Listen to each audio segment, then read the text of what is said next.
Out of the 100 billion humans who have ever lived, only one is you. The odds of you being exactly the same as anyone else? Virtually zero, because there has never been, and never will be, another person like you. So, what makes you, you? Is it your appearance, your personality, your memories?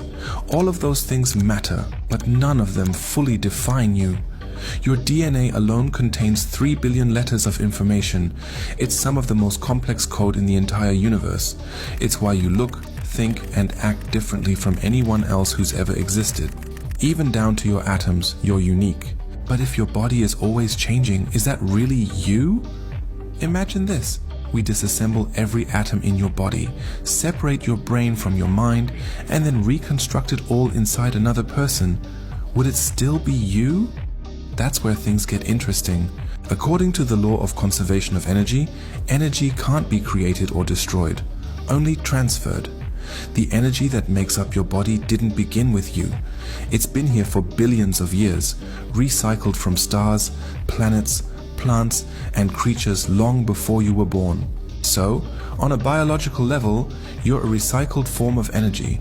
But biologically isn't the whole story, because humans aren't just complicated biologically. We're complicated in ways that science still struggles to define. So what are you then? The answer seems to live somewhere between physics and philosophy. If you'll never be the exact same as any human who's ever lived, then maybe there's something non-physical at the heart of who you are. Most people call it a soul, a word for the part of you that no science experiment can measure, but you know is there. It's what makes you you, because no one who has ever lived or ever will live can replicate it. So, to answer the question, who are you? A once-in-a-universe arrangement of atoms and energy? A mind capable of thought, memory, and self-awareness? A soul unlike any that's ever existed?